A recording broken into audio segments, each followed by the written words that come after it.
سب سے پہلا گھر جو لوگوں کی عبادت کرنے کے لیے مقرر کیا گیا تھا وہی ہے جو مکے میں ہے، بابرکت اور جہان والوں کے لیے موجب ہدایت۔ اس میں کھلی ہوئی نشانیاں ہیں، جن میں سے ایک ابراہیم کے کھڑے ہونے کی جگہ ہے۔ جو شخص اس مبارک گھر میں داخل ہوا اس نے امن پا لیا، اور لوگوں پر اللہ کا حق یعنی فرض ہے کہ جو اس گھر تک جانے کا مقدور رکھے وہ اس کا حج کرے، اور جو اس حکم کی تعمیل نہ کرے گا تو اللہ بھی اہل عالم سے بے نیاز ہے۔ اور جب ہم نے خانہ کعبہ کو لوگوں کے لیے جمع ہونے اور امن پانے کی جگہ مقرر کیا اور حکم دیا کہ جس مقام پر ابراہیم کھڑے ہوتے تھے اس کو نماز کی جگہ بنا لو، اور ابراہیم اور اسماعیل کو حکم بھیجا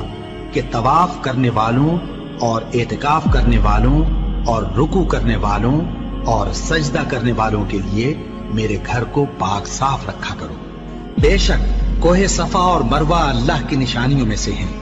تو جو شخص خانہ کعبہ کا حج یا عمرہ کرے اس پر کچھ گناہ نہیں کہ دونوں کے درمیان چکر لگائے، بلکہ یہ ایک نیک کام ہے، اور جو کوئی نیک کام کرے تو اللہ قدردان ہے، دانا ہے۔ اور اللہ کی خوشنودی کے لیے حج اور عمرے کو پورا کرو، اور اگر راستے میں روک لیے جاؤ تو جیسی قربانی میسر ہو کر دو، اور جب تک قربانی اپنے مقام پر نہ پہنچ جائے سر نہ منڈاؤ۔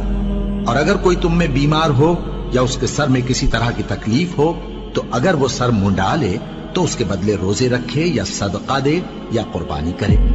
پھر جب تکلیف دور ہو کر تم مطمئن ہو جاؤ تو جو تم میں حج کے وقت تک عمرے سے فائدہ اٹھانا چاہے وہ جیسی قربانی میسر ہو کرے، اور جس کو قربانی نہ ملے وہ 3 روزے ایام حج میں رکھے اور 7 جب واپس ہو، یہ پورے 10 ہوئے۔ یہ حکم اس شخص کے لیے ہے جس کے اہل و عیال مکے میں نہ رہتے ہوں۔ اور اللہ سے ڈرتے رہو اور جان رکھو کہ اللہ سخت عذاب دینے والا ہے۔ حج کے مہینے معین ہیں جو معلوم ہیں، تو جو شخص ان مہینوں میں حج کی نیت کر لے تو حج کے دنوں میں نہ عورتوں سے اختلاط کرے، نہ کوئی برا کام کرے اور نہ کسی سے جھگڑے، اور جو نیک کام تم کرو گے وہ اللہ کو معلوم ہو جائے گا۔ اور زاد راہ یعنی رستے کا خرچ ساتھ لے جاؤ، کیونکہ بہترین زاد راہ پرہیزگاری ہے۔ اور اے اہل عقل مجھی سے ڈرتے رہو، اس کا تمہیں کچھ گناہ نہیں کہ حج کے دنوں میں بذریعہ تجارت اپنے پروردگار سے روزی طلب کرو۔ اور جب عرفات سے واپس ہونے لگو تو مشعر حرام یعنی مزدلفہ میں اللہ کا ذکر کرو، اور اس طرح ذکر کرو جس طرح اس نے تم کو سکھایا، اور اس سے پیشتر تم لوگ ان طریقوں سے محض ناواقف تھے۔ پھر جہاں سے اور لوگ واپس ہوں وہیں سے تم بھی واپس ہو، اور اللہ سے بخشش مانگو، بے شک اللہ بخشنے والا ہے،